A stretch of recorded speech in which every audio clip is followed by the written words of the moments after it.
حالیہ دنوں میں بھارت میں مسلمانوں اور اسلام کے خلاف بڑھتی ہوئی انتہا پسندی اور مذہبی تعصب کی سنگین صورتحال نے ایک دفعہ پھر عالمی توجہ حاصل کی ہے۔ ہندوتوا انتہا پسند شخص نرسنگھانند کی جانب سے حال ہی میں اسلام اور مسلمانوں کے خلاف کی گئی اشتعال انگیز تقریر اس حقیقت کو واضح کرتی ہے کہ بھارت میں حکومتی سرپرستی میں ہندوتوا انتہا پسندوں کی جانب سے اقلیتوں کے خلاف مذہبی منافرت پھیلانے کا رجحان دن بدن مزید تیز سے تیز ہوتا جا رہا ہے، اور بھارت میں مودی حکومت کی سرپرستی میں اقلیتوں، خاص طور پر مسلمانوں کے خلاف جاری یہ نفرت انگیز اور اشتعال انگیز منظم مہم نے بھارت کے نام نہاد سیکولر چہرے کو بھی بے نقاب کیا ہے۔ نرسنگھانند نامی اس انتہا پسند ہندوتوا رہنما کی جانب سے اسلام اور مسلمانوں کے خلاف کی جانے والی اس تقریر میں اسلام اور مسلمانوں کو نشانہ بناتے ہوئے انتہا پسندی پر مبنی بیانات دہرائے گئے، جس کا بڑا مقصد بھارت میں مسلمانوں کے خلاف خوف و ہراس اور نفرت پیدا کرنا ہے۔ اس انتہا پسند شخص کی یہ تقریر اس بات کی عکاسی کرتی ہے کہ انتہا پسند ہندوتوا گروہ کے افراد اور رہنما مودی حکومت کی سرپرستی میں اقلیتوں کو سماجی، سیاسی اور معاشرتی طور پر الگ تھلگ کرنے کے لیے سرگرم ہیں۔ یہ ویڈیو دیکھیے۔ لیکن دودھیشور مہادیو، میری ماں اور میرے مہادیو، آپ سبھی کو وشواس دلاتا ہوں،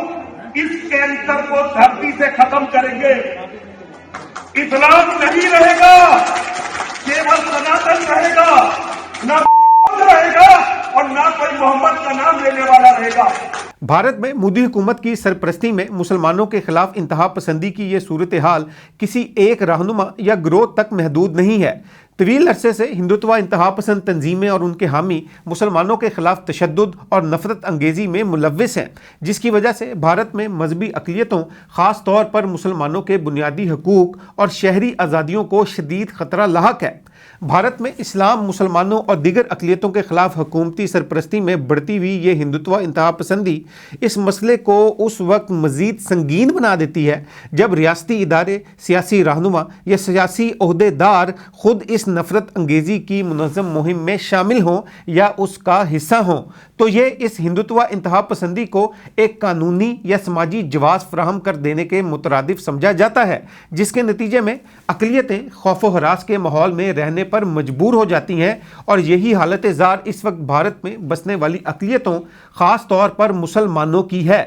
عالمی برادری اور مسلم ممالک کو چاہیے کہ بھارت میں حکومتی سرپرستی میں اسلام اور مسلمانوں کے خلاف جاری اس انتہا پسندی کو روکنے کے لیے فعال اور عملی کردار ادا کریں۔ اس سلسلے میں انتہا پسند مودی حکومت اور نرسنگھانند نامی انتہا پسند شخص اور دیگر انتہا پسند ہندوتوا رہنماؤں کے خلاف عالمی عدالتوں میں مقدمات چلائے جائیں اور اقوام متحدہ کے تحت بھارت پر سخت پابندیاں عائد کی جائیں تاکہ مسلمانوں کے خلاف جاری ظلم و ستم کو روکا جا سکے اور بھارت میں اقلیتوں کے تحفظ کے لیے مؤثر اقدامات یقینی بنائے جا سکیں۔